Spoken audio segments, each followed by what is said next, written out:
Mindset book को 40 से ज्यादा भाषाओं में ट्रांसलेट किया गया है और दुनिया भर में लाखों कॉपीज बिक चुकी हैं। इसे टीचर्स, पेरेंट्स और बिजनेस के लीडर्स से भी अच्छी बुक बताया है।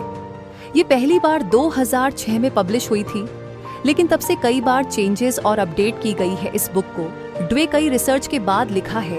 इसे कई पॉपुलर मीडिया आउटलेट्स में फीचर किया गया है, जिनमें the New York times, wall street journal और ओपरा विनफ्रे शामिल हैं। माइंडसेट बुक का पर्पस लोगों को यह समझने में मदद करना है कि उनका माइंडसेट उनके जीवन को कैसे अफेक्ट करता है। इस बुक के प्रिंसिपल अगर आप अपनी लाइफ में अप्लाई करते हैं तो इसके कई सारे फायदे हैं, जैसे high academic achievement, greater strength and flexible, increase creativity and innovation, better relationships, greater career success. तो आइए बिना देरी करे इस माइंडसेट की जर्नी को शुरू करते हैं। हेलो फ्रेंड्स, बुक इनसाइडर पर आप सभी का स्वागत है। आइए शुरू करते हैं हमारी आज की बुक समरी माइंडसेट, जिसको लिखा है कैरल ड्वे एक ने। चैप्टर 1, आपके पास 2 तरह के दिमाग हैं। इस बुक का सबसे मेन पॉइंट यही है और यही इस बुक की नींव है।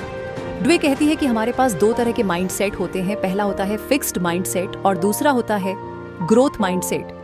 अब सबसे पहले समझते हैं कि फिक्स्ड माइंडसेट क्या होता है। फिक्स्ड माइंडसेट वाले लोग मानते हैं कि उनकी बुद्धि, टैलेंट और कैपेबिलिटीज जन्मजात है, यानी उन्हें यह सब जन्म से ही मिला है और उन्हें बदला नहीं जा सकता। ये लोग चैलेंज से बचते हैं, फेलियर से डरते हैं और दूसरों की सक्सेस से जलते हैं। अब हम समझते हैं ग्रोथ माइंडसेट क्या है। ग्रोथ माइंडसेट वाले लोग मानते हैं कि उनकी बुद्धि, टैलेंट और कैपेबिलिटीज कोशिश करने से और लर्निंग से डेवलप की जा सकती है। ये लोग चैलेंज से डरते नहीं हैं, बल्कि उनसे लड़ते हैं। फेलियर को सीखने की अपॉर्चुनिटी की तरह देखते हैं और दूसरों की सक्सेस से इंस्पायर होते हैं। अब आप समझ गए हैं कि फिक्स्ड माइंडसेट और ग्रोथ माइंडसेट वाले लोग कैसे होते हैं। ड्वे का कहना है कि ग्रोथ माइंडसेट किसी के भी जीवन में पॉजिटिव बदलाव ला सकता है। रिसर्च से पता चलता है कि ग्रोथ माइंडसेट वाले लोग ज्यादा सक्सेस पाते हैं, हर सिचुएशन में फ्लेक्सिबल होते हैं और अपने जीवन में ज्यादा सेटिस्फाइड होते हैं। तो आइए अब चलते हैं इसके सबसे इंटरेस्टिंग पार्ट में, जिसमें हम जानेंगे कि आपके पास कौन सा माइंडसेट है। ये पता लगाने के लिए कि आपके पास कौन सा माइंडसेट है, ड्वे एक हमें अपने आप से कुछ सवालों के जवाब ढूंढने के लिए कहती है। पहला सवाल, आप फेलियर के बारे में कैसा महसूस करते हैं? क्या आप इसे एक डिसअपॉइंटर की तरह में देखते हैं या क्या आप इसे सीखने की अपॉर्चुनिटी की तरह देखते हैं? दूसरा सवाल, आप चैलेंज के बारे में कैसा महसूस करते हैं? क्या आप उनसे बचते हैं या क्या आप उनका सामना करते हैं? यदि आप नहीं जानते कि आपके पास कौन सा माइंडसेट है, तो चिंता ना करें। आपके पास कोई सा भी माइंडसेट हो, आप ग्रोथ माइंडसेट सीख सकते हैं। सबसे पहला काम जो आपको करना है वह है बिलीव या विश्वास। आपको खुद पर यह विश्वास करना होगा कि डेवलप हो सकता हूँ। ड्वे एक का कहना है कि यह विश्वास कि हमारी कैपेबिलिटीज और टैलेंट्स डेवलप हो सकते हैं, हमारे जीवन के सभी पहलुओं को पॉजिटिवली अफेक्ट करती है। सीखने की पावर, ग्रोथ माइंडसेट वाले लोगों को लर्निंग से आनंद मिलता है। वो चैलेंज का सामना करने और नए स्किल सीखने के लिए एक्साइटेड रहते हैं। ये एक्साइटमेंट उन्हें हार्ड सिचुएशन में भी लगे रहने और मोटिवेटेड रहने में मदद करता है। फेलियर से निपटना, जब लोग मानते हैं कि उनकी बुद्धि और कैपेबिलिटीज बढ़ सकती हैं, तो वे फेलियर को डिसअपॉइंटर की तरह में नहीं देखते, बल्कि प्रोग्रेस के लिए जरूरी कदम की तरह देखते हैं। ये नजरिया उन्हें हार ना मानने और लगातार कोशिश करते रहने में मदद करता है।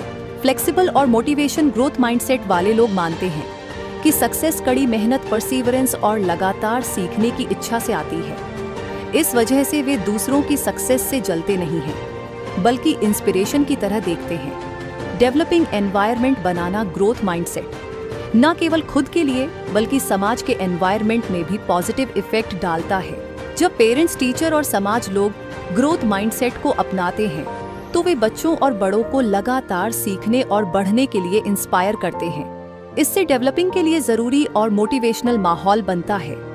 आमतौर पर हम सोचते हैं कि बच्चों की तारीफ करना बच्चों के लिए फायदेमंद है, लेकिन डक का मानना है कि कुछ सिचुएशन में यह नुकसान भी पहुंचा सकता है। तारीफ का इफेक्ट लोगों के माइंडसेट पर डिपेंड करता है। फिक्स्ड माइंडसेट वाले बच्चे जब उनकी बुद्धि या टैलेंट की तारीफ पाते हैं, तो वे इसे जन्मजात पावर मान लेते हैं। वे अपनी कैपेबिलिटीज के बारे में परेशान हो जाते हैं और फेलियर से बचने के लिए चैलेंज से कतरा लगते हैं। ग्रोथ माइंडसेट वाले बच्चे जब उनकी मेहनत या कोशिश की तारीफ पाते हैं तो वे इसे प्रोग्रेस का इशारा मानते हैं। वो चैलेंज को एक्सेप्ट करते हैं और सीखने और आगे बढ़ने की अपॉर्चुनिटी की तरह देखते हैं। नेगेटिव तारीफ वह होती है जिसमें कभी कभी तारीफ का तरीका भी हार्मफुल हो सकता है। एग्जाम्पल के लिए, तुम कितने होशियार हो कहने से फिक्स्ड माइंडसेट को बढ़ावा मिलता है, जबकि तुमने कितनी मेहनत की है कहने से ग्रोथ माइंडसेट को बढ़ावा मिलता है।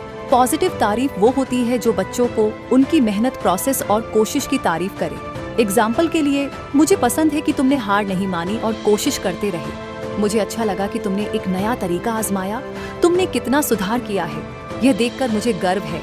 इस तरह की तारीफ से। अब इस वीडियो को यहीं पर समाप्त करते हैं। पार्ट 2 के लिए कमेंट करें। धन्यवाद।